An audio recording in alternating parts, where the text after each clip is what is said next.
पहले इस तरह के 2 प्रपत्र आपको बीएलओ की तरफ से दिए जाएंगे। अगर 2 नहीं दिए जाते हैं तो सबसे पहले आपको इसकी फोटोकॉपी करवा लेनी है, और अगर इस प्रकार के 2 प्रपत्र आपको मिलते हैं फिर भी आपको फोटोकॉपी जरूर करवानी है, क्योंकि बाई चांस अगर आप गलत भर देते हो तो बाद में आपको कोई दिक्कत नहीं आएगी अगर आप फोटोकॉपी करवा के रखेंगे।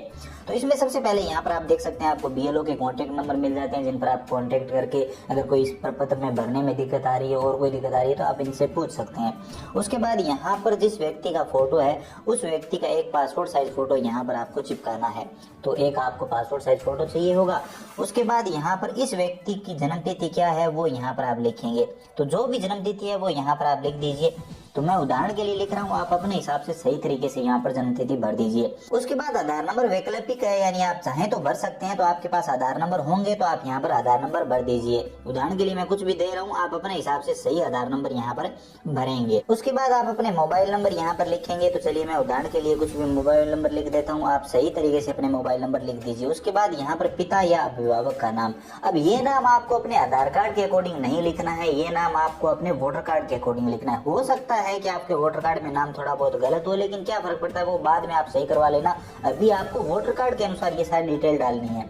तो आपके वोटर कार्ड में जो भी नाम है पिता का या अभिभावक का, जिसका भी नाम है, संबंधी का नाम है, उसका नाम यहाँ पर आप लिखेंगे। तो चलिए मैं लिख देता हूँ। उसके बाद पिता या अभिभावक के एपिक नंबर, यानी पिता या अभिभावक के वोटर कार्ड नंबर अगर आपके पास उपलब्ध है तो यहाँ पर आप दे सकते हैं, अगर उपलब्ध नहीं है तो ये कोई जरूरी नहीं है, अगर उपलब्ध है तो आप लिख दीजिए। उसके बाद माता का नाम आप लिखेंगे। माता का नाम लिखने के बाद अगर माता के वोटर कार्ड नंबर आपके पास उपलब्ध है तो आप दे सकते हैं, नहीं तो ये भी कोई जरूरी नहीं है, अगर है तो आप लिख दीजिए। उसके बाद पति या पत्नी का नाम अगर लागू हो, ये व्यक्ति अगर विवाहित है तो यहाँ पर पति या पत्नी का नाम लिख देंगे, अगर महिला है तो पति का नाम आ जाएगा, और पुरुष है तो यहाँ पर पत्नी का नाम आ जाएगा अगर विवाहित है तो। अगर नहीं है तो ये भी कोई जरूरी नहीं है। उसके बाद अगर लागू है पति या पत्नी का नाम यहाँ पर आप लिखते हो तो इनके वोटर कार्ड नंबर, यानी पति या पत्नी के वोटर कार्ड नंबर भी आप चाहें तो लिख सकते हैं, नहीं तो कोई जरूरी नहीं है, ये भी उपलब्ध हो तो ये आप समझ लीजिए कि अगर ये मैरिड है तो यहाँ पर ये दोनों कॉलम आप भर देंगे, नहीं तो ये दोनों कॉलम आप खाली छोड़ देंगे।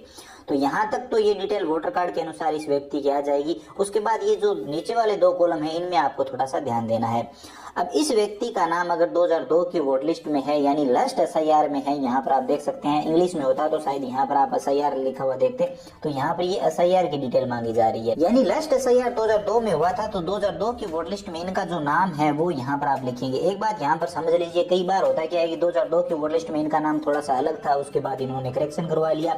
वोटर कार्ड नंबर भी बहुत सारे लोगों के बदले हैं, तो हो सकता है 2002 की वोट लिस्ट में इनके वोटर कार्ड नंबर भी थोड़े अलग रहे हो, तो वो वोटर कार्ड नंबर अगर उपलब्ध है 2002 की वोट लिस्ट में आपको मिल जाते हैं तो वो लिख देंगे। 2002 की वोट लिस्ट में इनके रिश्तेदार का क्या नाम था वो लिख देंगे, रिश्ते का नाम लिख देंगे, जैसे पिता का नाम था तो यहाँ पर रिश्ता पिता यहाँ पर हम लिख देंगे। उसके बाद जिला उस टाइम कौन सा था, तो यहाँ पर बहुत सारे लोगों ने एड्रेस भी चेंज किया है।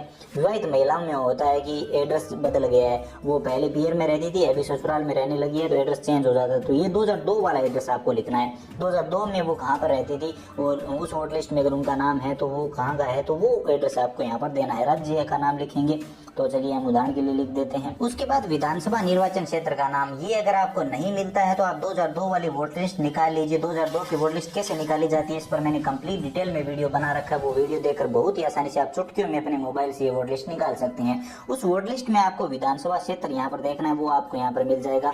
वो 2002 में जो भी है वो यहाँ पर आप लिख देंगे। तो चलिए मैं यहाँ पर लिख देता हूँ। अब जैसा कि मैंने आपको बताया इस सदस्य की डिटेल हम यहाँ पर भर रहे हैं, तो विधानसभा निर्वाचन क्षेत्र की संख्या हमें भरनी है, तो वो भी 2002 की वोट लिस्ट में मिल जाएगी। यहाँ पर विधानसभा क्षेत्र की संख्या यहाँ पर देखिए दी हुई है, तो वो यहाँ पर आप लिख देंगे। अब ये जो संख्या है वो उस पेज की आपको लिखनी है जिस पेज में इस सदस्य का 2002 की वोट लिस्ट में नाम है। 2002 की वोट लिस्ट में जिस भी पेज में नाम है उस पेज के अनुसार ये सारी डिटेल आपको भरनी है। तो यहाँ पर आगे आप भाग संख्या देखनी है, तो यहाँ पर 2002 की वोट लिस्ट में यहाँ पर आप देखेंगे तो आपको भाग संख्या मिल जाएगी, तो ये भाग संख्या यहाँ पर हम लिख देते हैं। उसके बाद यहाँ पर क्रम संख्या पूछी जा रही है इस व्यक्ति की 2002 की वोटर लिस्ट के अनुसार क्रम संख्या, तो क्रम संख्या यहाँ पर आप देखेंगे इनके नाम होंगे, तो जहाँ पर भी इस व्यक्ति का नाम हो उसके आगे मान लीजिए उदाहरण के लिए आप ये नाम है, तो इस व्यक्ति का जहाँ पर भी नाम हो इसके आगे यहाँ पर आप देख सकते हैं ये क्रम संख्या है कंटिन्यू, तो ये क्रम संख्या देखकर आपको लिख देनी है इस तरह से। तो ये क्रम संख्या आ गई। तो अब ये डिटेल आ गई इस व्यक्ति की 2002 की वोटर लिस्ट के अनुसार, क्योंकि इस व्यक्ति का नाम 2002 की वोटर लिस्ट में है। अब ये डिटेल अगर आपने भर दी, इस व्यक्ति का नाम 2002 की वोटर लिस्ट में है, तो आगे की डिटेल आपको भरने की जरूरत ही नहीं है। आप डायरेक्ट यहाँ पर आप अपने हस्ताक्षर करेंगे या अंगूठे का निशान लगाएंगे, बीएलओ के हस्ताक्षर करवाएंगे और बीएलओ को ये फॉर्म सबमिट कर देंगे। इस तरह के 2 फॉर्म आपको भरने हैं, दोनों पर हस्ताक्षर करवाने, एक फॉर्म अपने पास रखेंगे और एक फॉर्म बीएलओ को सबमिट कर देंगे। अब मान लेते हैं कि इस सदस्य का नाम 2002 की वोट लिस्ट में है ही नहीं, तो आपको ये कॉलम नहीं भरना है। अगर इस सदस्य का नाम 2002 की वोट लिस्ट में नहीं है तो ये कॉलम आपको नहीं भरना है, क्योंकि लास्ट एसआईआर 2002 में हुई थी, उसमें इस सदस्य का नाम नहीं है। तो अब हमें भरना है रिश्तेदार का विवरण। अब रिश्तेदार हमारा कौन हुआ? जिसे हमने पिता का नाम दे रखा है, अभिभावक का नाम दे रखा है, वो हमारे रिश्तेदार है, तो उनका नाम हमें 2002 की वोट लिस्ट में जरूर मिलेगा। तो उनके नाम से हम ये वाला बॉक्स भरेंगे, जिसमें यहाँ पर हम अपने अभिभावक या पिता का नाम लिखेंगे, क्योंकि उनका नाम है 2002 की वोट लिस्ट में, तो हम यहाँ पर उनका नाम दे देते हैं। उसके बाद उनके वोटर कार्ड नंबर अगर हमारे पास उपलब्ध है तो हम दे देंगे। उनके रिश्तेदार का नाम 2002 की वोट लिस्ट में क्या था, तो यहाँ पर आप देख लीजिए, इनका नाम जैसे कि हमें यहाँ पर मिल जाता है, ये रहा, तो इनका नाम हमें यहाँ पर मिल गया। तो इनके रिश्तेदार का, संबंधी का नाम आपको 2002 की वोट लिस्ट में देखना है, तो यहाँ पर आप देख सकते हैं, ये 2002 की वोट लिस्ट में हम इन्हें हाईलाइट कर लेते हैं। तो यहाँ पर आप देख सकते हैं ये इनकी डिटेल है, तो यहाँ पर ये डिटेल आ गई।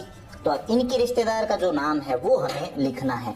तो हम अपने पिता की डिटेल दे रहे हैं, तो हम यहाँ पर इनके रिश्तेदार का नाम लिख देंगे। मैं उदाहरण के लिए भर रहा हूँ, आप सही तरीके से भर लीजिए समझाने के लिए। उसके बाद रिश्ते का नाम, यानी इनका जो रिश्तेदार है इसके साथ इनका क्या रिश्ता है, तो वो यहाँ पर हम लिख देंगे। उसके बाद जिला उस टाइम कौन सा था, तो वो वोट लिस्ट में 2002 की वोट लिस्ट में देखकर लिख देंगे।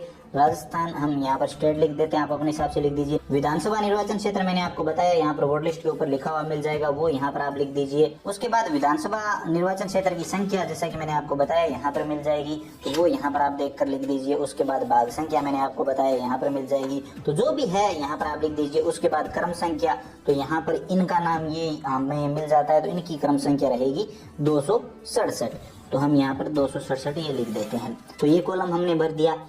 अब एक बात समझ लीजिए कि इनका नाम अगर आपको 2002 की वोट लिस्ट में मिल जाता है तो आप ये कॉलम भर देंगे, ये जरूरी नहीं है। फिर भी अगर आप चाहें तो ये कॉलम भर सकते हैं, पिता के नाम से भर सकते हैं, दादा दादी के नाम से भर सकते हैं, अपने किसी भी अभिभावक के नाम से भर सकते हैं। एक तरह से आप ये बात प्रूफ करेंगे कि आप 2002 से इस देश में रह रहे हैं, देश के नागरिक है।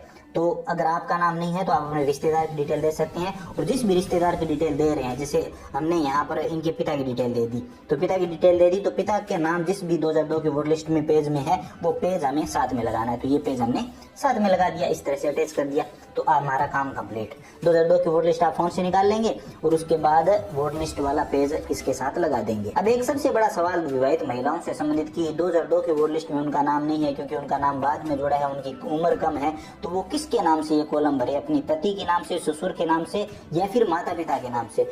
तो आपको 100% ये कॉलम भरना है माता पिता के नाम से। अगर 2002 की वोट लिस्ट में उनका नाम है, अभी वो ससुराल में रह रही है, 2002 में वो पीहर में रह रही थी, तो पीहर वाली वोट लिस्ट के अनुसार उनका खुद का भरना है, अगर उनका खुद का नाम 2002 या 2003 की वोट लिस्ट में है। क्योंकि लास्ट एसआईआर जो हुआ था वो 2002 या 2003 में हुआ था, तो वो आप वोट लिस्ट फोन से बहुत ही आसानी से निकाल सकते हैं। तो उसके अनुसार अगर उनका नाम मिल जाता है विवाहित महिला का, तो वो खुद के नाम से पीहर का एड्रेस वगैरह सब यहाँ पर आ जाएगा और वो डिटेल आ जाएगी। अगर उनका खुद का नाम नहीं है 2002 या 2003 की वोट लिस्ट में, तो वो अपने पिता, माता, दादा दादी के नाम से भरेगी, चाहे वो विवाहित हो, पति पत्नी, ससुर से कोई लेना देना नहीं है। और जिस भी रिश्तेदार या जिस भी अभिभावक के नाम से विवाहित महिला अपना ये कॉलम भर रही है, उनका 2002 की वोट लिस्ट में जिस भी पेज में नाम है, मान लीजिए आप ये नाम है, तो ये पेज आपको वोट लिस्ट के साथ अटैच कर देना है और बीएलओ को सबमिट कर देना है। अब इस पेज में आपको वोटर कार्ड नंबर वगैरह सब मिल जाते हैं, भाग संख्या, क्रम संख्या, मकान संख्या, सब कुछ डिटेल आपको देखने को मिल जाती है। तो ये देखकर आप ये भर देंगे, उसके बाद आपको ये बीएलओ को सबमिट कर, आपका नाम 2002 की वोट लिस्ट में मिल जाता है तो ये भरना कोई जरूरी नहीं है। बाकी आप चाहें तो दोनों का भर सकते हैं, क्योंकि 2002 की वोट लिस्ट में आपका नाम मिल जाएगा तो आपके रिश्तेदार का नाम भी मिल जाएगा, तो आप दोनों भर सकते हैं। तो हमने दोनों भरे हैं, इस तरह से दोनों भर दीजिए। उसके बाद इस व्यक्ति के जिसका नाम से ये प्रपत्र है उसके यहाँ पर साइन हो जाएंगे और यहाँ पर आप डेट भी मेंशन कर देंगे, डेट मेंशन कर देंगे और बीएलओ के यहाँ पर हस्ताक्षर आ जाएंगे। उसके बाद ये 2 प्रपत्र आपने जो भरे हैं, दोनों पर बीएलओ के आप हस्ताक्षर लेंगे। एक प्रपत्र आप रसीद के तौर पर अपने पास रखेंगे, एक प्रपत्र आप बीएलओ को सबमिट कर देंगे। बस इतना ही काम।